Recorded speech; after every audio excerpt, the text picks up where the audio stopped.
ঠাকুরগাঁও জেলা রেজিস্ট্রার কার্যালয়ে প্রতিদিন জমির দলিলের নকল রেকর্ড সহ বিভিন্ন সেবা নিতে ভিড় করেন শত শত মানুষ। কিন্তু তাদের অভিযোগ, সরকারের নির্ধারিত ফির বাইরে অতিরিক্ত টাকা না দিলে মিলছে না কাঙ্ক্ষিত সেবা। বিশেষ করে নকল উত্তোলন ও রেকর্ড সংক্রান্ত কাজে দীর্ঘদিন ধরেই চলছে অনিয়ম ও ঘুষের বাণিজ্য। তানভীর হাসান তানুর তথ্য ছবিতে প্রতিবেদন। সম্প্রতি ৭১ টেলিভিশনের গোপন ক্যামেরায় উঠে এসেছে ঠাকুরগাঁও জেলা রেজিস্ট্রার অফিসের ঘুষ নেওয়ার চিত্র।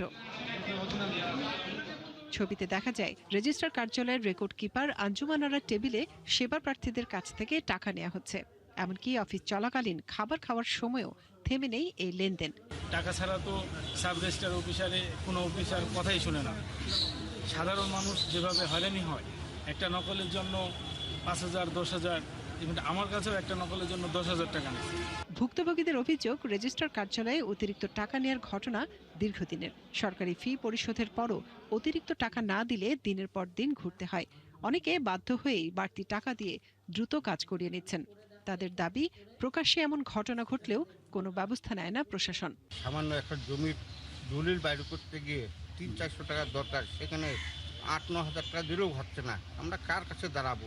জাবেদা দলিল কমপক্ষে ১৫ দিন ঘুরতে হয় এবং অতিরিক্ত টাকা দিতে হয়। এদিকে অভিযোগের বিষয়ে জানতে চাইলে জেলার রেজিস্ট্রার বলেন, সরকারি নির্ধারিত ফির বাইরে কেউ অতিরিক্ত টাকা নিলে এবং এ বিষয়ে লিখিত অভিযোগ পেলে তদন্ত করে আইনি ব্যবস্থা নেওয়া হবে। যে একটা অভিযোগ তো আসতেই পারে, আসে আমরা সেটা সলভ করার চেষ্টা করি, সবসময় এটা সলভ করে দেই।